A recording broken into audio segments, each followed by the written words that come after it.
Oi, pessoal. Sabe aquela sensação de estar sempre ligado, sempre produzindo alguma coisa? Parece que a gente nunca desliga de verdade.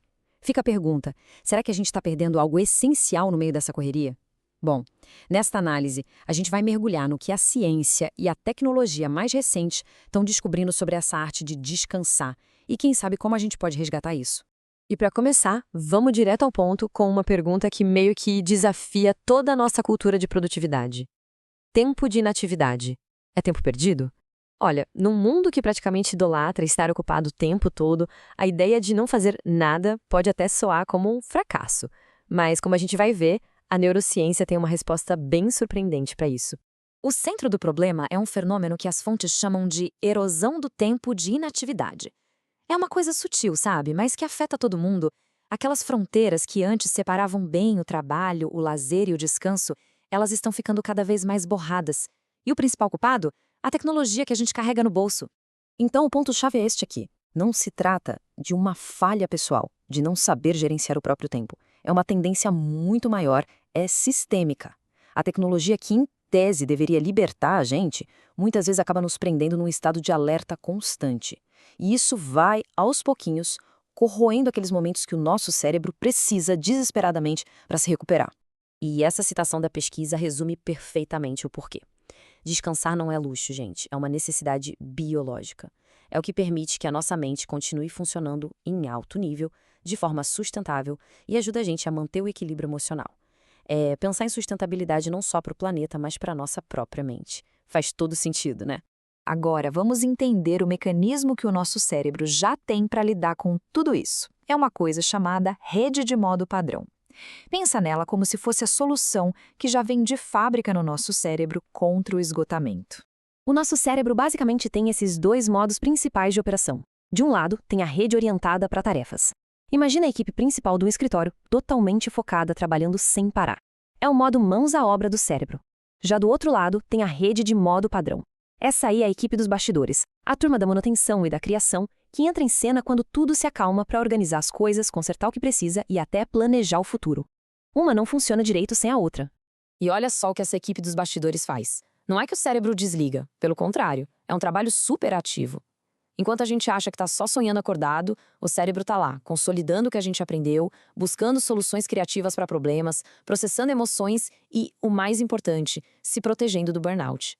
É um trabalho essencial que só acontece quando a gente dá espaço para ele. Beleza, saber que esse modo existe é ótimo.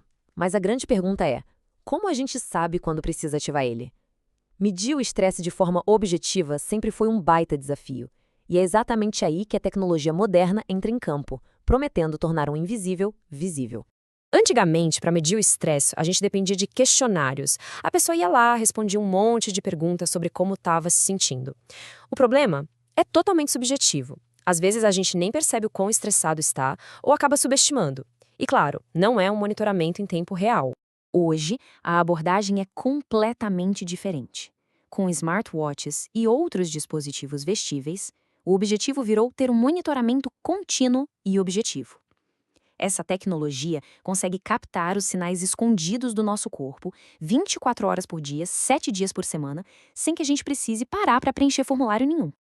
Então vamos ver como isso funciona na prática. Que sinais são esses que os aparelhos procuram?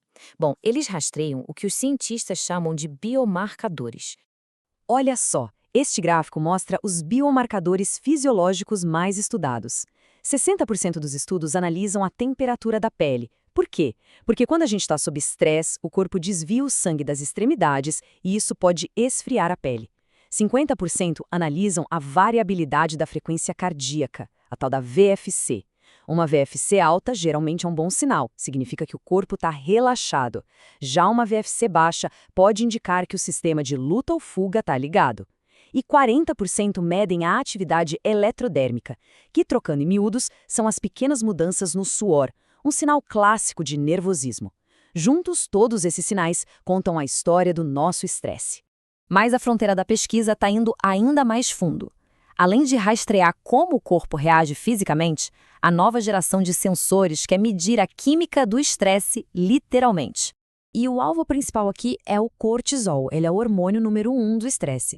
Todo mundo tem um ciclo diário de cortisol, é normal, Mas o grande sinal de alerta para o estresse crônico é quando esses níveis ficam altos o dia inteiro, sem aquela queda natural que deveria acontecer. Medir isso diretamente, esse é o grande objetivo. E isso não é mais ficção científica, não. Projetos como o CortWatch, que a gente vê aqui, estão desenvolvendo sensores de pulso que conseguem detectar o cortisol direto no nosso suor.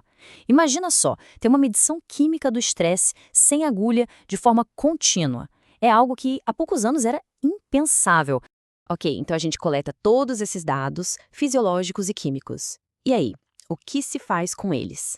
É aqui que a inteligência artificial entra como uma peça-chave do quebra-cabeça para transformar um monte de números brutos em conselhos que a gente pode usar no dia a dia.